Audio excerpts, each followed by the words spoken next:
अब क्या था, गोपियां होश में आ गई। एक एक गोपी के कान में कन्हैया बोलते जाते और गोपी होश में आती। धीरे धीरे सारी गोपियों को होश आ गया।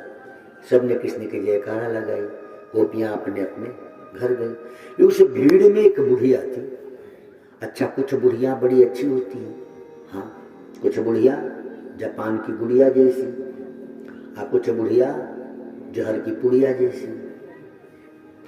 उसमें एक बुढ़ी ने सोचा, ये कौन सी मंत्र बोला कि बेहोश आदमी को होश आ गया। मुझे ये मंत्र सीखनी पड़ेगी, लेकिन ये जल्दी बताएगा नहीं, नटखट बहुत है। अब मेरे बाल ऐसे तो पके नहीं है, बुद्धि से कुछ भी लूंगी, जान भी नहीं पाएगा। बुढ़िया सोचे, कम से कम बुढ़ापे में तो एक मंत्र सीख लूं, लोग मेरे पास भी आए। बुढ़िया गई घर, देखी खटिया लगी है बढ़िया, आंगन में धम्म से गिर के नखड़ा मारी, मैंने बेहोश हो गई। सुन रही हो ना बुढ़िया माइया। बुढ़िया बेहोश, उसकी बहू लगी छाती पे, हाय रे हाय मेरी बुढ़िया को क्या हो गया। अच्छा, गांव के लोगों की एक आदत है, बूढ़ा आदमी बेहोश हो बोले पहले बच्चिया दिला दो, पता न होश आए ना आए, बुढ़ापा ही है। इसलिए में किसी ने कहा, कह रहे बच्चिया बाद में दिलाना, जा कन्हैया को बुला, बेहोश आदमी को होश में लावे कि मंत्र आवे है कान्हा को। अभी तो गोपियों को कान में बोला तो होश आ गया था। बहू भागे भागे गई, कन्हैया कलेवा करके जाने की तैयारी में है। ओ कान्हा, यशोदा ने कहा हो क्या गया। बोले माँ, कन्हैया को मेरे घर भेज दो। क्यों। बोले माँ, मेरी सास बेहोश हो गई है, तो मेरा बेटा क्या वैद्य है। अरे बोले माँ, वैद्य नहीं, जो काम वैद्य न कर सके वो ये करता है। सारी गोपियां अभी बेहोश थी, ये तो होश में लाया है। कैसे। बोले वो कान में कोई मंत्र बोला। यशोदा को लगा, अच्छा मेरा बेटा मंत्र कब सीख लिया भाई। ओ कान्हा, कन्हैया है क्या मैया, तुझे बेहोश में हुए व्यक्ति को होश में लावे कि मंत्र आवे है। कान्हा ने कहा कि, बोले इसकी सासू बेहोश है, तो तुझे बुलाने आई है, जा उसके कान में मंत्र बोल, होश में आ जाए। कान्हा तो कान्हा है। कान्हा ने कहा कि माँ, मेरी मंत्र उन पर काम नहीं करती जिनके बाल पक गए हो, और ये इसकी सास तो बुढ़िया है। यशोदा ने कहा, अच्छा झूठ नहीं कहते हैं गोकुल वाले, हाँ, छोरियों के कान में तो बिना कहे बोल के आ गया, तो बूढ़ी तो मैं भी हो गई हूं, जाओ होश में लाने तो बहुत मारूंगा, छोरियों के कान में बोल, जा जल्दी। डांट के भगाया। कन्हैया या मैया ने कहा है, अच्छा इधर आंगन में पूरी भीड़ बुढ़िया के यहाँ। बूढ़ा आदमी सोच रहे थे क्या पता बांस वांस काटना पड़े, नहीं होश आए तो, यही तो होता है बुढ़ापा में। कन्हैया आए तो सबने कहा हटो हटो, कान्हा आया। अब बुढ़िया माई को होश आ जाएगा। बुढ़िया तो कहाँ बेहोश, नखड़े मारी है। बुढ़िया चौकन्ना हो गई कि देखो कान में कौन सा मंत्र बोलेगा। उस बुढ़िया को पता नहीं कि वो है जो सबकी जानता है। कन्हैया ने कहा, सब हट गए। कन्हैया ने एक परिक्रमा खाट की। सबने कहा कान्हा क्या हुआ है माता जी को। बोले देखो भाई, पीपल के तट पे जो बड़ा वाला, जमुना के तट पे जो बड़ा वाला पीपल का पेड़ है, उस पे का बड़ा वाला भूते को पकड़े हैं। अच्छा तो क्या होगा। बोले झाड़ू है घर में, झाड़ू। ग्वालों ने कहा झाड़ू क्या होगा। बोले मैं 21 झाड़ू मारूंगा। वैसे तो 2 4 5 झाड़ू में इसको होश आ जाएगा, लेकिन जब तक 21 झाड़ू पूरा नहीं मारूंगा पूरा भूत भागेगा नहीं। बुढ़िया समझ गए कि लेने के देने पड़ने वाले हैं, लेकिन अब होश में भी तो नहीं आ सकती, बेहोश है तो। अब बेहोश है तो डायरेक्ट कैसे होश में आ जाए। अब बुढ़िया समझ गई कि मंत्र तो मिलेगी नहीं, झाड़ू मारेगा। अब वाले बेचारे सीधे साधे, कृष्ण कह रहे हैं तो झाड़ू लाए। आज मैं आपको बताता हूं, जो फकीर घूमते हैं ना मोर पंख लेके, एक कृष्ण की विधि है। झाड़ू लेकर आए और कन्हैया तो कन्हैया, हे धड़ाधड़ 2 4 झाड़ू मारा तो बुढ़िया ने कहा बस होश आ गया। 4 झाड़ू में बुढ़िया को होश आ गया। बेहोश रहे तब तो, बेहोश तो थी ही नहीं। कन्हैया ने कहा मैंने तो पहले ही कहा था कि 4 5 झाड़ू में होश आ जाएगा, लेकिन सुनो इस बुढ़िया माई का हाथ पैर पकड़ो, जब तक 21 झाड़ू पूरा नहीं होगा पूरा भूत जाएगा नहीं। अरे बुढ़िया कह रही कि मेरे बाप, मैंने नखड़ा किया था, मुझे मार मत। कृष्ण कह रहे हैं कि देखो भाई, आप बताओ बुढ़िया माई भला नखड़ा करेंगी, भूतवे बोलत बा, पूरा निकला नहीं है। बुढ़िया कह रही है कह रहे मैंने नखड़ा किया था, मुझे छोड़ दे। किसने कहते बताओ भला बुढ़िया मैं ऐसा करेंगे? भूत बोल रहा है। और ग्वाले हाथ पैर पकड़ लिए, बुढ़िया लाख चिल्लाए, कह रहे छोड़ दे, मैंने नखड़ा किया था, मुझे कोई भूत नहीं पकड़ा। ओ कान्हा काहे माने, गिरो धड़ाधड़ धड़ाधड़ धड़ाधड़। 21 झाड़ू पूरे हुए। कन्हैया ने कहा मैया आप ठीक हो? मैया ने कहा हरामखोर मैं तो पहले ही ठीक, तो झूठे मार रहा है मुझे। एक कथा से सीख लो, ये जो फकीर आते हैं ना मोर पंख लेके आपको झाड़ते हैं, वास्तव में इस्लाम धर्म में मोर का कोई नामो निशान, ये हमारे कृष्ण की विधि है। आप अपने घर में मोर पंख रखिए, किसी भी बेटे बेटी को जरा भी यदि ऐसी नजर उधर लगे तो उसे झाड़ दिया जाए, किस बात पर ठीक हो जाता है। हमारी भागवत की विधि इस्लाम धर्म के फकीर अपना लिए हैं, लेके वो घूमते रहते मोर पंख और झाड़ झाड़ के अपना पेट पालते हैं, जबकि उनके यहाँ मोर की कोई जरूरत नहीं है। सोचो हमारी भागवत की परंपरा है, लेकिन दुर्भाग्य तो देखो हम हिंदुओं को इसका पता नहीं है। हम लोग कहाँ जानते इस विधि को? आप सीख गए ना, हाँ आज के बाद किसी को सीख वाला झाड़ू से नहीं मार देना। मोर पंख का वो झाड़ू होते थे उन जमाने में। कन्हैया रास रचाते हैं, गोपियों से कहे थे कि मैं बंसी बजाऊंगा तो आना। सारी गोपियां इंतजार कर रही हैं। शरद पूर्णिमा की रात है, जरा ध्यान देना, कृष्ण रास जब रचाए तो रात कौन सी थी? पूर्णिमा, चांद्रमा पूर्ण है, यानी प्रेम करने का अधिकार उसी को हो जिसको ज्ञान पूर्ण हो। पूर्णिमा की रात की बात है ये। अधूरा ज्ञान, पूरा ज्ञान तो है नहीं। पूरा ज्ञान तो क्या कुछ भी ज्ञान नहीं है। पढ़ाई में भी कहें और प्रेम करने में फर्स्ट नंबर, तेरी बुद्धि की शुद्धि हो जाए, हराम खोर कहीं का, पढ़ना तो है नहीं। क्या बेवकूफी आ गई बच्चे बच्चियों में। प्रेम करने का एक उम्र यही है कि 7-8 वर्ष तक जो हम अपने मित्रों के साथ खेल कूदते हैं, ये प्रेम है। उसके बाद यदि आप प्रेम करते हैं तो यह प्रेम नहीं है, पहली बार। अब प्रेम का नियम जरा सीखेंगे आज की कथा से। कन्हैया ने बंसी बजाई। बंसी सिर्फ उन्हीं को सुनाई दी जो कृष्ण से प्रेम करते थे। है ऐसा कोई प्रेमी कलयुग का जो रात को कोई गीत बजाए और सिर्फ उसी को सुनाई दे जो उससे प्रेम करती हो? ऐसी व्यवस्था है तुम्हारे पास? नहीं है। इससे सिद्ध होता है कि यह प्रेम सांसारिक नहीं है।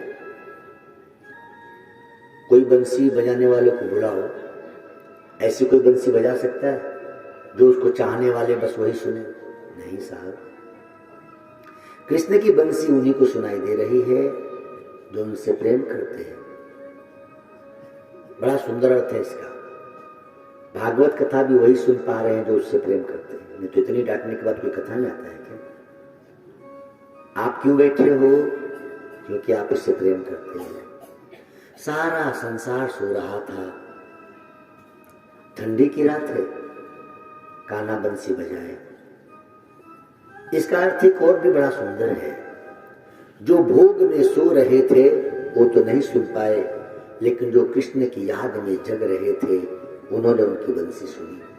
इसका अर्थ यह है, रात्रि को योगी जागते हैं और भोगी सोते हैं। जो जागते हैं वो जगत पिता को पा जाते हैं, और जो सोते हैं वो उसके माया में बदल जाते हैं। तो भागवत की कथा है कि बंसी बजी और गोपियां पहुंची हैं। सावधान होकर बेटे बेटियां थोड़ी देर सुनेंगे। भगवान कन्हैया बंसी बजा रहे हैं, पत्थर की शिला पर बैठे हैं। एक एक करके गोपियां आई और चुपके आके बैठी। कोई सुर नहीं, क्या प्रेम है। मधुर बंसी गोविंद की बज रही है। जो जहां सुना वहीं से चल पड़ी, और जो आता चुपचाप बैठता। कृष्ण के मधुर बंसी की स्वर सुन रहे हैं और कृष्ण के पावन दर्शन हो रहे हैं। ऊपर चंद्रमा, नीचे कृष्ण चंद्र। ये प्रेम देखो। थोड़ी देर बंसी बजी, श्री कृष्ण की जब आंखें खोली तो देखे कि गोपियां बैठी हैं। कन्हैया ने कहा कि तुम सब कब आई? ये प्रेम। यहां तो कब आ रहे हो? तेरे बस की बात है, छोड़ आदमी, जो माँ बाप से चोरी करके प्रेम करे नरक में जगह न मिले, जिसको माँ बाप की इज्जत की परवाह नहीं, जिसको इतना भी समझ नहीं है, सोचो कितना बड़ा अपराध कर रहे हो। कन्हैया ने कहा कब आए? गोपियां कहती हैं बहुत देर हो गई। कितना सच्चा प्रेम है गोपियों को, बहुत देर से बैठी हैं। तो गोपियों को प्रेम कृष्ण के तन से नहीं था, गोपियों को प्रेम था कृष्ण की उस बंसी से, कृष्ण के उस पावन गुण से। तन के प्रेम वाले लोग, तन के प्रेम वाले वासनायुक्त लोग जब अकेले में मिलते हैं तो एक दूसरे के तन से मिलते हैं। लेकिन कृष्ण और गोपियां, कृष्ण बंसी बजा रहे हैं, गोपियां चुपके चपके जाके बैठकर सुन रही हैं। कृष्ण ने जब आंख खोली तो पूछे कब आए? बोले काफी देर के आए। अब कृष्ण ने बड़ी कड़वी बात कही है। कृष्ण कहते हैं कि इतनी रात को तुम लोग अपने माँ बाप भाई बहन घर को छोड़ के आई हो, शर्म नहीं आती? शब्द देके जरा करने आगे, ऐसा प्रेमी कोई बोलेगा?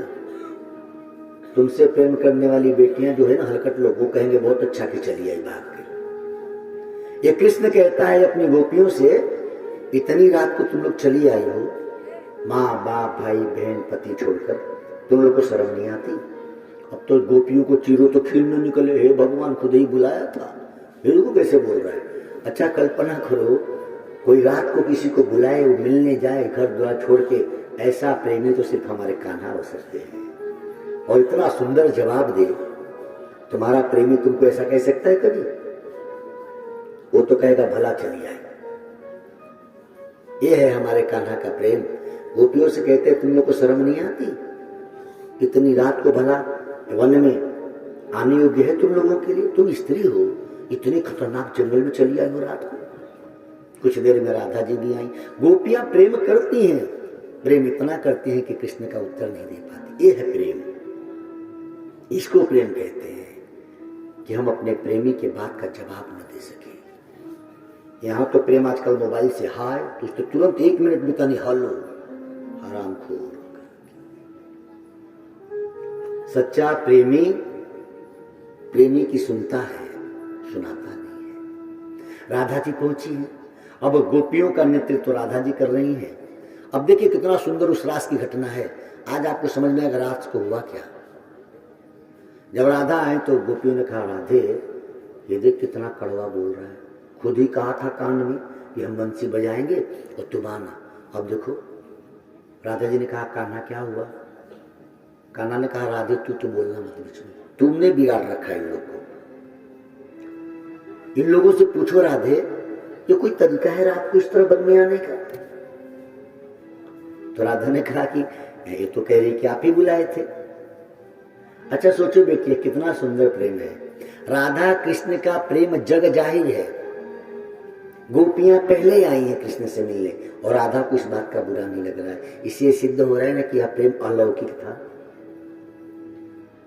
है कोई कलयुग का प्रेमी हरामखोर जो 10-5 बेटियों को एक जगह बुला ले? है ऐसा कोई प्रेम? तो बताओ। यह वही कर सकता है जिसके हृदय में प्रेम ही प्रेम हो, वासना न हो, अति पवित्र हो। आप लोग जानते हो ना कृष्ण और राधा का प्रेम था। और गोपियां वहां हैं, रात्रि का समय है और राधा जी भी हैं। राधा को तो एक बार भी बुरा नहीं लगा, बल्कि राधा वकालत कर रही है गोपियों की कि प्रभु ये तो कह रही है कि आप ही ने बुलाया था। कृष्ण ने कहा राधे कोई बुला दे इसका मतलब ये है क्या सारी मर्यादा तोड़ दो? इनको अपने तो बुद्धि होनी चाहिए। ये देखो ये है भारत का, ये भारत का दर्शन है। देखो ये सुनाने वालों ने कितना गलत हमारे बच्चों को सुना दिया है। कृष्ण ने कथा सुनाई। कल्पना करो बेटे आप लोग को शायद ये कथा कभी ना मिली हो। आजकल भागवत सुनाने वाले तो ये सुनाते हैं कि आकाश में चांद, नीचे कृष्ण चंद्र, छवि चमक रही है, घुमरा। अरे हराम खोरो, ऐसे ही बच्चे बिगड़े हुए हैं।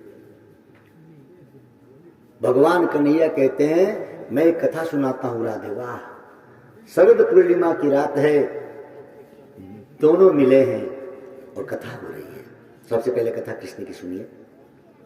राधा ने कहा कि ये कह रही कि आप बुलाए थे। कन्हैया ने कहा हम बुलाए थे तो क्या, आज मैंने बुलाया तो चलिए, करो कोई बुलाए तो चली जाएंगे ये सब। मैं कुछ भी कहूंगा तो मान लेंगे। प्रेम का मतलब ये नहीं है कि तुम्हारा प्रेमी जो कहे तुम मान लो। क्या सुंदर बात कह रहे ना कन्हैया, प्रार्थना बेटे बेटे में दोनों से इस बात को गांठ बांध लो। हम जिससे प्रेम करते हैं बहुत अच्छी बात है बेटा, लेकिन इसका मतलब ये नहीं कि वो गलत से जो कहे उसको हम स्वीकार कर ले। यह प्रेम का सिद्धांत नहीं है। यदि तुमसे प्रेम करने वाला कहता है कि माँ बाप की पगड़ी छोड़ के आ जा, उसको अपने चप्पल का नंबर दे दो हरामखोर को, ये सिखाएगा मुझे तो। इसलिए हम प्रेम करते हैं। प्रेम किया जाता है किसी के सद्गुण को लेने के लिए। कोई किसी के अंदर अच्छा गुण है उससे प्रेम करो तो उसका गुण आप में आ जाता है। इसीलिए हमको कहा जाता है कि राम से प्रेम करो, कृष्ण से प्रेम करो, गुरु से प्रेम करो। क्यों? आप यदि हमसे प्रेम करेंगे तो मेरी अच्छाई आप में चली जाएगी, बस इसी के लिए प्रेम है, बाकी और कोई मतलब नहीं है। कृष्ण की कथा बड़ी प्यारी है, सुनेंगे कृपा करके। कृष्ण कहते हैं राधे तुम इनकी वकील बनी हो तो कथा सुनो। बड़ी मुझे ये कथा बड़ी अच्छी लगती है, आप भी जरा ध्यान से सुनेंगे। कन्हैया कहते हैं कि राधे इनको समझाओ पतिव्रता का अर्थ क्या होता है, इनको समझाओ मर्यादा युक्त जीवन कैसा होता है। इतनी घनघोर जंगल में रात को जितनी बार कृष्ण कहते मानो गोपियों के दिल को चीर जाती बात, हे भगवान इतना कड़वा बोल रहा है, बुला के। अच्छा बेटियां कल्पना कर लो कोई बुला के तुमको इस तरह से कहे, न तुम घर के न घाट के सोचोगे हे भगवान कहाँ आगे फंसे। कोई तुम जगह है कि चलो आओ रात को मिलने, और फिर इस तरह की कोई बात, ऐसे तो आजकल हराम खोल यहाँ के मजनू कहेंगे नहीं इस तरह की बात, लेकिन कोई कहे तो सोचो उस पर क्या बीतेगी, कल्पना करो थोड़ी देर के लिए। लेकिन यह बात बेटियां सिर्फ मेरे कान्हा कह सकते हैं। इतनी कड़वी बात, इतनी सच्ची और अच्छी बात आपको तो सिर्फ कृष्ण कह सकते हैं। और कोई आपको रात को बुलाए, कदाचित आप मिलने चले जाओ, तो इस तरह की बातें हलकट अच्छा प्रेमी तो नहीं कहे। वो तो ये पूछेंगे कि गहना लाई कि नहीं लाई, खाली हाथ चली आई है कि गहना भी लाई है, पापा की मोबाइल चुरा के लेके चली आई कि नहीं, पैकेट में कितना पैसा था लेके आई कि नहीं। और कितनी नीच और बेटियां होंगी, ऐसी बेटी जन्म से पहले मर जानी चाहिए। मैं बेटियों से बहुत प्रेम करता हूं, लेकिन ऐसी बेटियां जिनको माँ बाप की कदर न हो। कृष्ण कहते हैं राधे बड़ी सुंदर कथा है।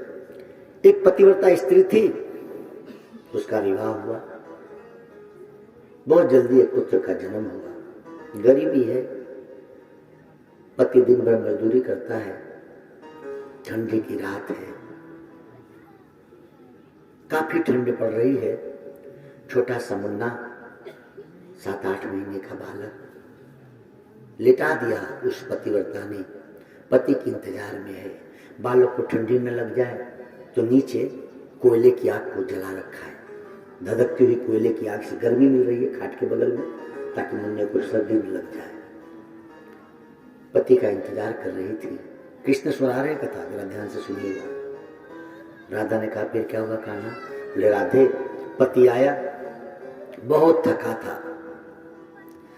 पति ने कहा कि सिर में दर्द हो रहा है। पत्नी के गोद पे सिर रखा, पत्नी सिर दबाने लगी, पति को नींद आ गई। एक तरफ पति सो रहा है गोद में, दूसरा तरफ पुत्र सो रहा है खाट पर, बीच में धधकती हुई कोयले की आग है। जैसे जैसे रात बढ़ती है तो ठंडी बढ़ती है। जैसे ही छोटे से बच्चे को ठंडी लगी उसने करवट ली, खाट के किनारे आ गया। अभी हम मां सोचती है कि एक करवट मेरा बेटा और लेगा तो चीते धधकते हुई कोयले की आग में गिर जाएगा। कल्पना करो इतना छोटा बच्चा है।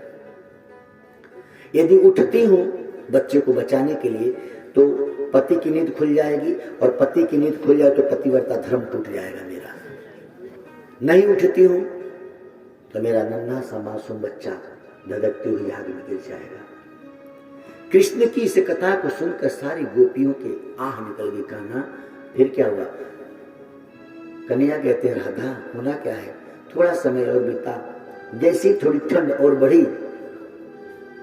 ना समझ बालक, अबूझ बालक है, छोटी उम्र है, बालक नींद में है, उसे क्या पता। बालक ने एक करवट और लिया और धधकती हुई आग में गिर पड़ा। राधा ने कहा हाय दैया, तब क्या हुआ कान्हा? बोले किसी पतिव्रता स्त्री है, वो उठ नहीं रही है कि पति की नींद टूट जाएगी। बालक गिरा है आग में, यह पतिव्रता धर्म है।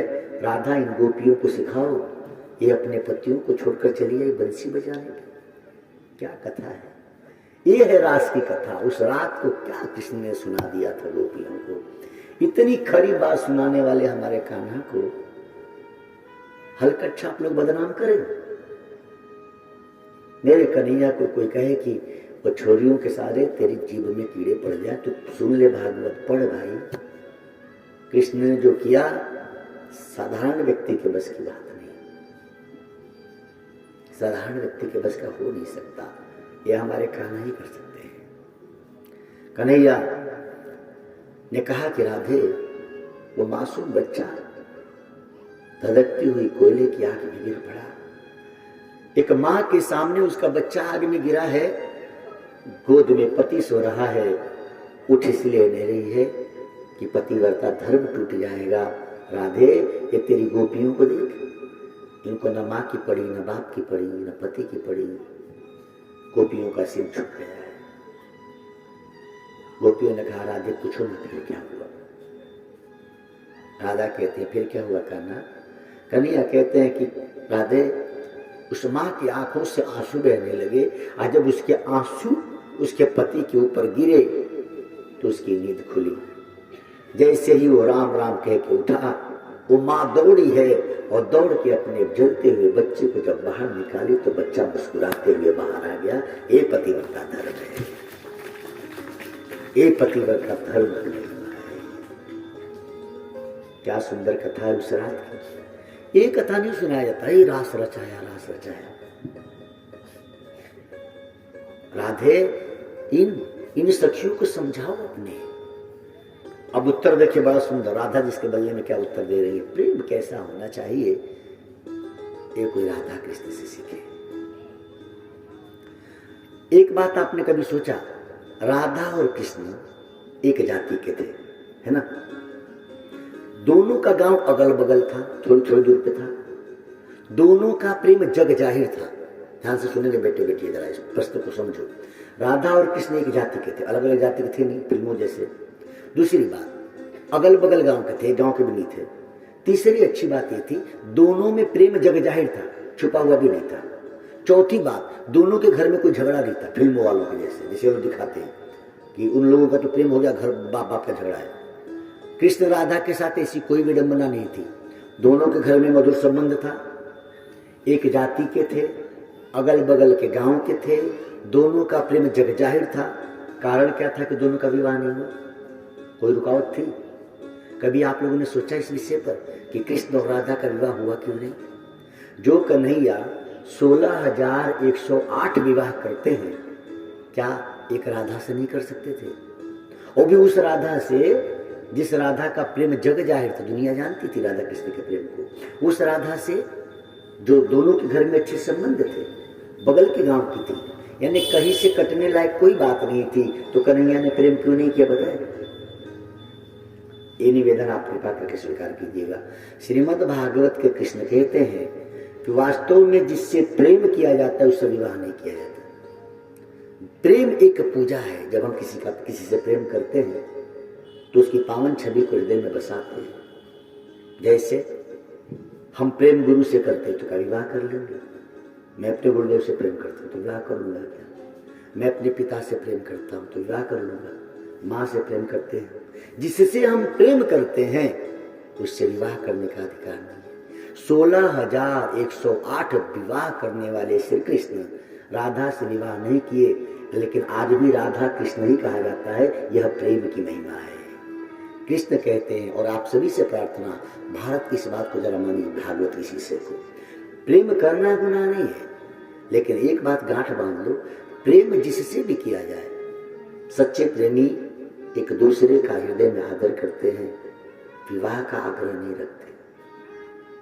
जाति एक थी, दोनों घर के बीच में मधुर संबंध, बगल के गांव, दोनों का प्रेम जग जाए, चोरी छुपे भी नहीं था।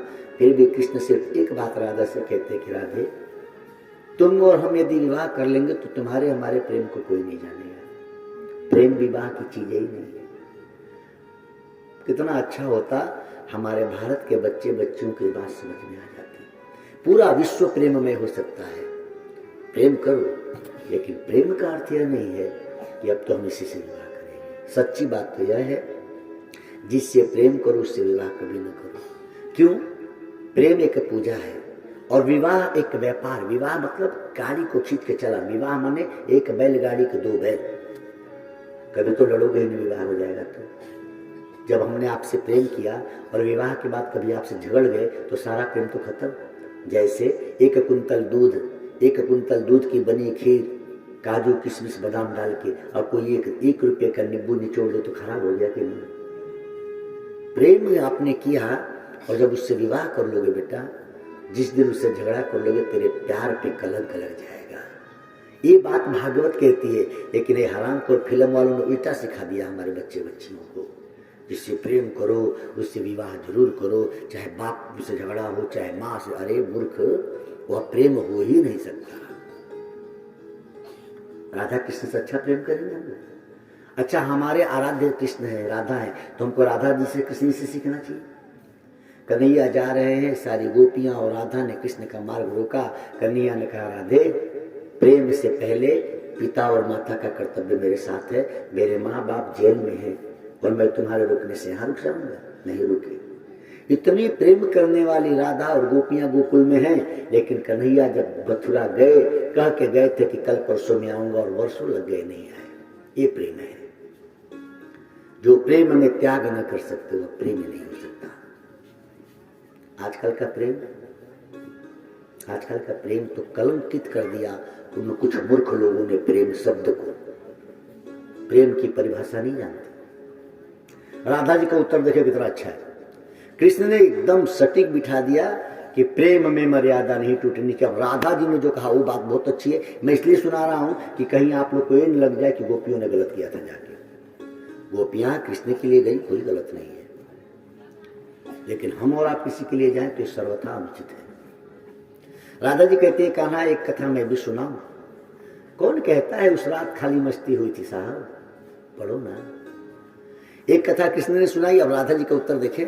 राधा कहती है, कान्हा एक कथा मैं भी सुनाती हूँ। कन्हैया ने कहा, सुनाओ। सारी गोपियां बैठी हैं, शरद पूर्णिमा की रात है और कथा हो रही है।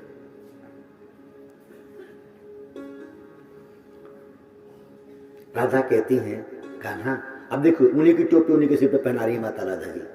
राधा जी कहते हैं, कान्हा एक कथा मैं सुनाऊं? हाँ सुनाओ राधे। राधा कहती है, कान्हा, एक नया विवाह हुआ नव दंपत्ति का, दोनों एक दूसरे से प्रेम करते हैं, वो अपने पति को ही परमात्मा मानती है। कृष्ण कन्हैया ने कहा, हाँ राधे, ये पत्नी का धर्म है। कृष्ण को लगा मेरी कथा का असर हुआ है। राधा ने कहा, पूरी कथा सुन तो लो। और राधा जी देखिए कुशल वकील है। राधा कहती है, कान्हा, पति पत्नी दोनों बड़े प्यार से रहते हैं। पति को बिठाकर आरती करती है, पति को भोजन बना के प्रसाद रूप में देती है और पति से जो बचता वही खाती है। उसके लिए कोई मंदिर नहीं, कोई तीर्थ नहीं, कोई भगवान नहीं, बस पति की पूजा है सर्वोपरि। कन्हैया ने कहा, बिल्कुल सही राधे, बिल्कुल सही। राधा ने कहा, कान्हा, वो महिला गर्भवती हुई तो उसके पति ने कहा, देवी अब खर्च बढ़ रहा है तो क्यों ना मैं परदेश जाऊं कमाने। राधा जी ने, पत्नी ने कहा कि आप चले जाओगे तो मैं आपकी पूजा किए बिना तो पानी भी नहीं पीती, तो मैं खाऊंगी कैसे।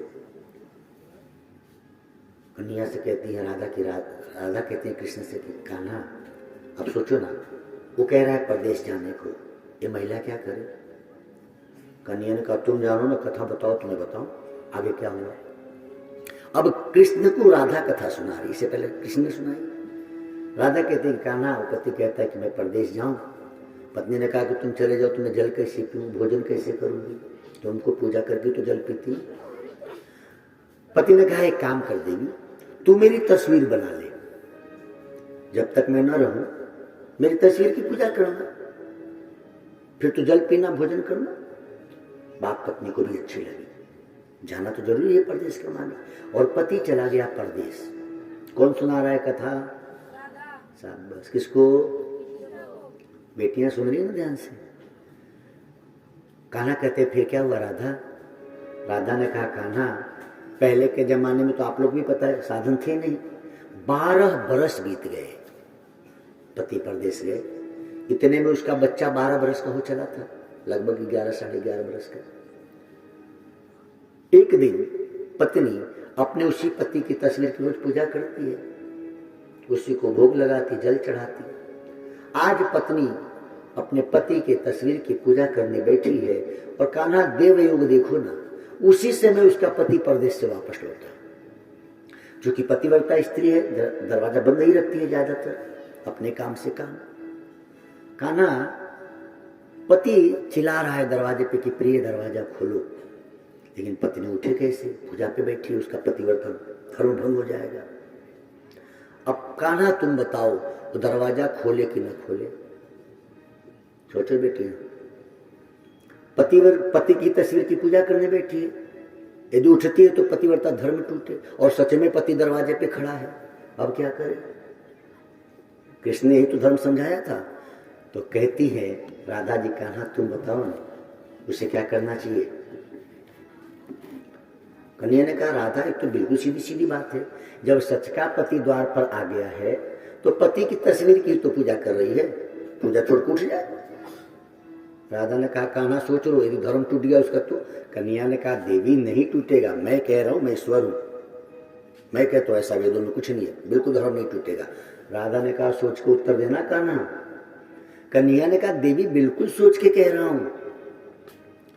वो अपने पति की तस्वीर की पूजा कर रही है, और सच में जब पति आ गया है तो पति की तस्वीर छोड़कर यदि दरवाजा खोल दे तो इसमें कोई गलत नहीं है। राधा ने कहा, बिल्कुल सच्ची बात। बोले हाँ। राधा ने कहा कि कान्हा, हमारे घर पे जो माँ बाप भाई बहन पति हैं वो तुम्हारी तस्वीर रूप हैं, जब तुम सच में मिले हो तो हम भी आए हैं, तो कोई धर्म नहीं टूटता। क्या सुंदर जवाब है राधा जी का। और श्री कृष्ण नतमस्तक हो गए, श्री कृष्ण सिर झुका के स्वीकार किए। इस कथा का अर्थ है बेटे बेटियां कि ईश्वर के लिए माँ बाप को कोई छोड़ दे, माँ बाप की बात मैंने बहुत छोड़ देते। हाँ, ये उल्लंघन तो मैंने भी किया, हमको मना करते रहे नहीं माने, तो ये पाप नहीं है, ये अपराध नहीं है, ये मर्यादा नहीं टूटती। जिन्हें न प्रिय राम वैदेही तजियता ही कोटि वैरी सम यद्यपि परम स्नेही। तो कृष्ण से राधा कहती हैं कि कान्हा जी, जैसे आप कह रहे हैं कि तस्वीर की पूजा छोड़कर सच के पति के आने के उठे तो धर्म नहीं टूटता, तो हमारे घर में माँ बाप भाई बहन पति पत्नी आप ही से तो हैं।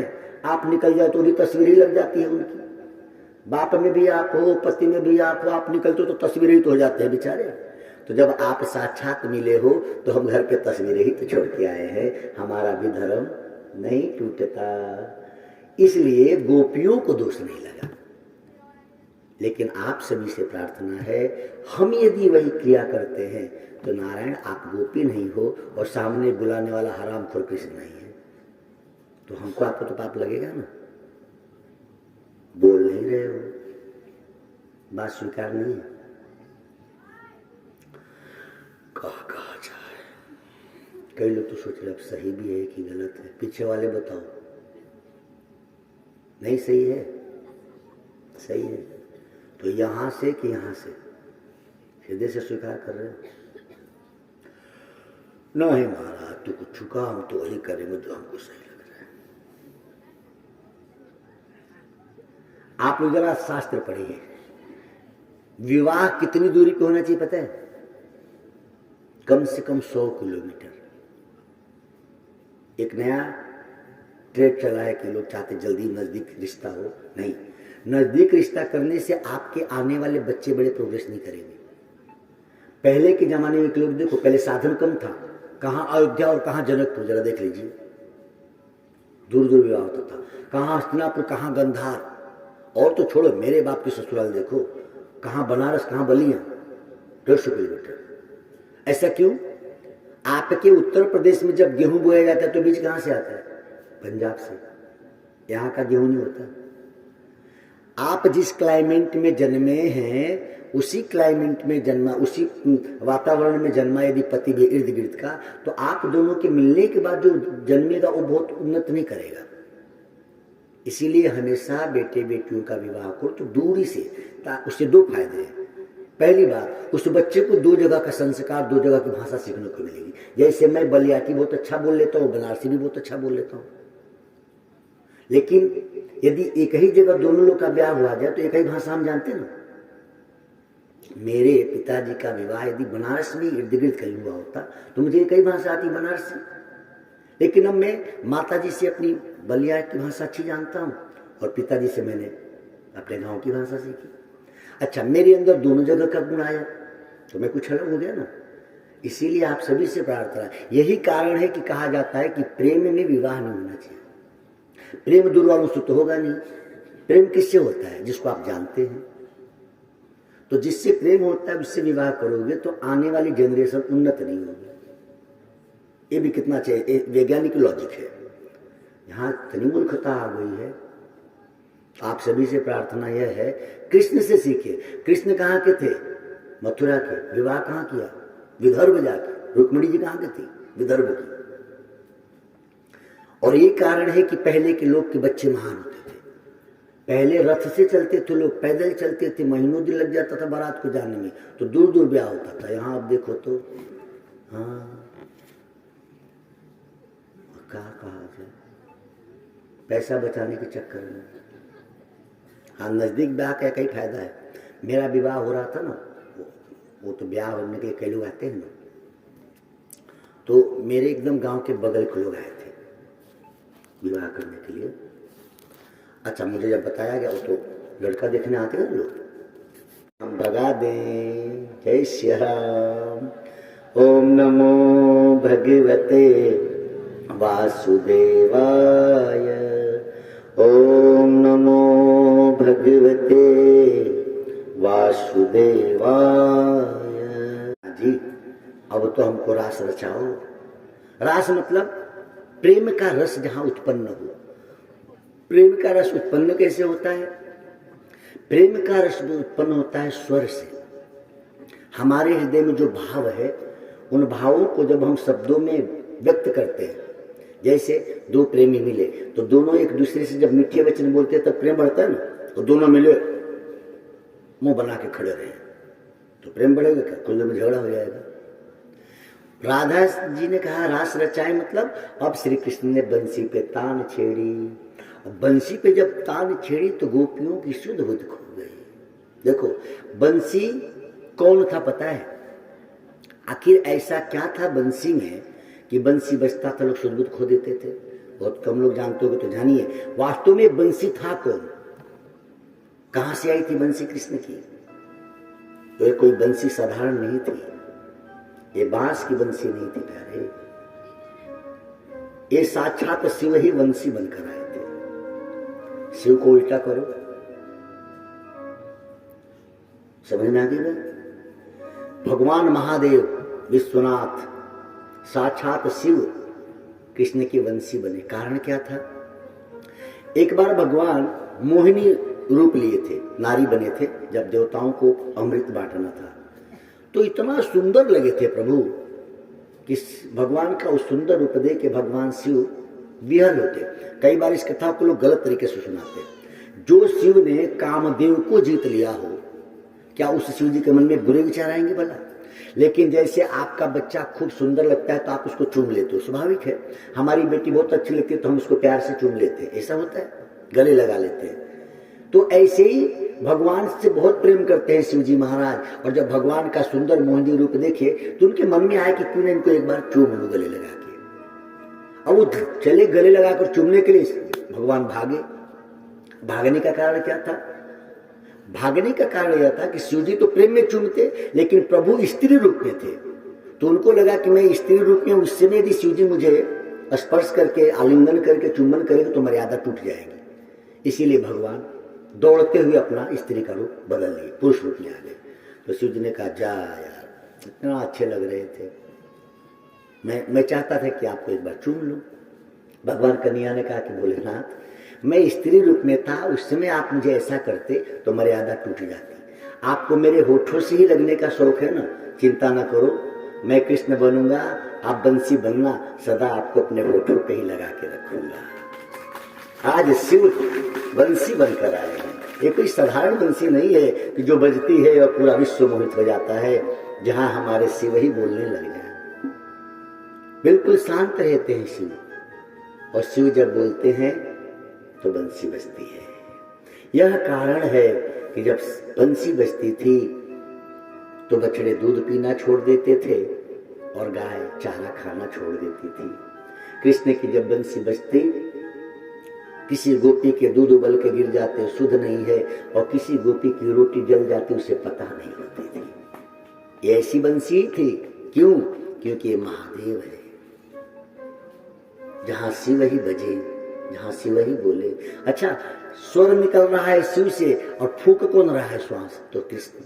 दोनों योगेश्वर है, दोनों एक दूसरे के पूरक हैं। इसीलिए ये जब बंसी बजती है तो गोपियां बिहल हो जाए तो क्या बड़ी बात है। इस बंसी को सुनकर राधा यदि बरसाने से दौड़ी चली आए तो क्या बड़ी बात है। ये कोई हमारी आपकी मदारी वाली बंसी नहीं है। जैसे ही कृष्ण ने बंसी पे टांग छेड़ी, गोपियों ने कहा राधे इसे कहो ना बंसी न बजाए। ये बंसी बजाते हैं हमें शुद्ध बुद्ध नहीं रह जाती। रोज हमको सांस की मार खानी पड़ती है। कृष्ण से बोलने का हिम्मत सिर्फ राधा को है। ये बड़ा सांकेतिक बात है। ईश्वर से प्रेम तो सब करते हैं, पूरा विश्व करता है, लेकिन प्रभु से बोलने का हक तो महापुरुषों को है, संतों को है। वो विशेष है। राधा जी विशेष है। राधा ने कहा कान्हा बंसी बंद करो। कन्हैया ने कहा वाह जी, मेरी बंसी मेरी मर्जी। राधा ने कहा बाप का राजे क्या तेरी मर्जी? हम लोग देखो कितने हैं, तुम अकेले हो। कन्हैया ने कहा राधे ये न सोचना कि मैं अकेला हूं, तो तुम्हारे साथ क्या है? कितना विश्वास होना चाहिए अपने गुरु और भगवान पर। राधा गोपियों को पता नहीं है कि वंशी क्या है। कान्हा से कहती है राधा कि देखो कान्हा, इस समय हम लोग की संख्या ज्यादा है, देख लो, तो तुम अकेले हो पुरुष में, वंशी बंद करो। कान्हा ने कहा नहीं किया तो बोले खैर नहीं है तुम्हारी। कान्हा ने कहा आपको लगता है कि मैं अकेले हूं? राधा ने कहा हाँ तो और कौन है? बोले मेरी बंसी मेरे साथ है। राधा ने कहा देखो एक हाथ की बंसी ये क्या कर लेगी? उसको पता ही नहीं कि एक हाथ की बंसी है, ये पूरे विश्व को परले कर सकती है, एक साथ साधारण थोड़ी है। गोपियों ने कहा एक काम करते राधा, इसकी बंसी में सब गड़बड़ी है। ये न बंसी बजाता न हम आए होते रात को, हमारी नींद क्यों खराब? ये बंसी ही गड़बड़ है, इसकी बंसी तोड़ देते हैं। कितना प्रेम होना चाहिए अपने गुरु से, कितना प्रेम होना चाहिए अपने इष्ट से, ये तो कोई कान्हा जी से सीखे। कथा कहती है राधा जी ने कृष्ण की बंसी छीन ली। कान्हा कहते रहे राधा सावधान, बंसी होठो। अब राधा जी को तो पता था नहीं कि बंसी कौन है। राधा ने सोचा जरा मैं देखू ये बंसी बजती कैसे। अब देखो कितनी बड़ी मर्यादा टूटी होती। भगवान शिव है, कहीं राधा जी को होठो तक चले जाते तो। राधा जी जैसे ही बंसी लेके होठो तक लेकर गई, बंसी अंतर्ध्यान हो गई। और जैसे ही बंसी अंतर्ध्यान हुई, कन्हैया ने कहा हाय मेरी बंसी। कृष्ण मूर्छित हो गए।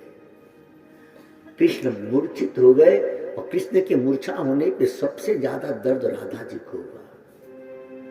राधा सब कुछ सह सकती है, लेकिन कृष्ण बेसुध हो जाए। घोर जंगल है, रात है, शरद पूर्णिमा की, वहां कोई दूसरा है नहीं पुरुष, और कृष्ण मूर्छित। जमुना से ला के जल डालते ही कृष्ण को बस, जब कृष्ण को थोड़ा होश आता है मेरी बंसी।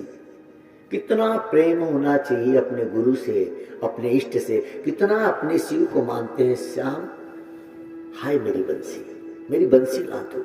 इतना कह के फिर भी होश हो जाते। अब राधा के रोने का ठिकाना नहीं, बंसी कहाँ गई, मैं कैसे लाऊं? और हे भगवान मेरी मति मारी गई थी इन गोपियों की बात सुनकर, मुझे क्या जरूरत थी बंसी लेने की। जब राधा चिल्ला के उठाती कि श्याम उठो। राधा आदि शक्ति है, राधा पूरी शक्ति लगा देती है अपनी। विश्व की एक आदित्य शक्ति है माता राधा रानी, और राधा की शक्ति आज काम नहीं कर रही है। जब भी कृष्ण को उठाती है, कृष्ण कहते राधा मेरी बंसी। यानी कृष्ण सिखा रहे हैं ऐ प्रेम करने वालों, गुरु और भगवान से ज्यादा प्रेमी कोई नहीं होना चाहिए, भले वो प्रेमिका ही क्यों ना हो। तब गोपियों ने कहा राधे मैंने सुना है महिलाओं को जब दुख हो तो पार्वती जी को बुलाना चाहिए, चलो ना पार्वती जी को पुकारा जाए। और राधा जी ने माता पार्वती जी का आह्वान किया। जैसे माँ पार्वती भवानी पधारी हैं, माता राधा जी ने प्रणाम किया। राधा जी ने कहा, माँ आज मुझसे बड़ी गलती हो गई, मैंने कान्हा की बंसी ले ली थी और माँ मैं जैसे ही बंसी बजाने गई तो बंसी अंतर्ध्यान हो गई और कन्हैया देखो ना बेहोश हो गए हैं। माता पार्वती जी मुस्कुराई और कहीं, राधे अच्छा हुआ कि बंसी अंतर्ध्यान हो गई, कहीं तेरे होठों से लग जाती तब तो दर्द हो जाता। क्या हुआ माँ? तब उन्होंने बताया कि राधे ये साधारण बंसी नहीं है, तुमने बहुत बड़ा अपराध किया, तो तुमने मुझे बुलाया, बेटी अच्छी बात है, अब तुम भगवान शिव से प्रार्थना करो। तो माता राधा जी ने शिव से प्रार्थना की और पुनः भगवान शिव बंसी बन के पधारे। जैसे ही बंसी का स्पर्श कराया गया, कन्हैया उठ के बैठ गए। बोले विश्वनाथ भगवान की। ये प्रेम है, अपने इष्ट के प्रति कितना प्रेम होना चाहिए। हम बेहोश हों और हमारे गुरु की कोई याद लाए, उनकी कोई बात बताए, हम उठ जाए। आप सो रहे हैं और प्रभात फेरी निकली, कृष्ण कृष्ण की आवाज आई और आप उठ गए, तब तो आप कृष्ण के प्रेमी हैं। सोए रह गए तो तुम प्रेमी नहीं हो सकते। अब कन्हैया उठे, तब राधा ने कहा बंसी बजाओ, और उस रात फिर बंसी बजी, फिर बहुत नाच हुआ, गान हुआ। लेकिन इन सारे नाच गान के पीछे का उद्देश्य क्या रहा है? हमें अपने इष्ट से, हमें अपने गुरु से अत्यंत प्रेम होना चाहिए और हम जिससे प्रेम करते हैं उसके प्रति भी आदर भाव होनी चाहिए। तो भागवत की जो रास की जो लीलाएं हैं, रास का जो प्रसंग है, एक दूसरे के हृदय में प्रेम के रस को उतारने की विधा है। प्रेम करना गुनाह नहीं, जो इंसान से प्रेम नहीं कर सकता वो भगवान से भी नहीं करेगा। रमण महर्षि के पास कोई व्यक्ति गया कि साहब मुझे भगवान पाना है, तो उन्होंने कहा तूने किसी से प्रेम किया है? और वो लज्जा बस बोले प्रेम तो नहीं किया। बोले तब तू भगवान को नहीं पा सकता। जब तू इंसान से प्रेम नहीं किया तो भगवान से क्या पाएगा? प्रेम करना गुनाह नहीं है, प्रेम करना एक गुण है, लेकिन प्रेम जैसे गुड़ खाने की भी विधि है ना भाई, तो प्रेम करना एक विधा है। इसको सही तरीके से जानकर यदि किया जाए तो यह साधना है, और आप गलत तरीके से करेंगे तो ठीक नहीं है। इसीलिए आज जिन बच्चों ने भी हाथ उठाया था, मैंने शंख इसीलिए बजाया कि आपका ये संकल्प ब्रह्मांड में चला जाए। कई लोग देखा देखी तो नहीं उठा दिए थे, नहीं तो बाद में फंसोगे। मेरी बात को हल्का में नहीं ले लेना। अच्छे बच्चे तो मन से उठाए थे, कुछ देखा देखी उठाए, कहीं इंसल्ट ना हो जाए, तो बाद में गड़बड़ न करना, तो सही में इंसल्ट से ज्यादा इसलेट हो जाओगे। हरि ओम नमो भगवते वासुदेव। इधर वाले नहीं उठाए थे? उठाए थे कि नहीं? तेरी बाप की बेटी को कुछ उठाए थे कि नहीं? ओम नमो भगवते। मैं थोड़ा सा घुमा के बात करता हूं ताकि आप लोग के दिमाग पे जोर पड़े कि किसको कहे महाराज। ओम। मैं चाहता हूं कि हमारी भागवत की जो विशेष बातें हैं, कितना अच्छी से हम लोग समझ रहे हैं विषय को। हरि ओम नमो भगवते वासुदेवाय। ओम नमो। मैं आपको 12 दशा सुना दूं प्रेम की। श्रीमद् भागवत में प्रेम की 12 दशा है, हर प्रेम करने वालों को जानना चाहिए। कितने लोग सुनना चाहते हैं? बस बेटा,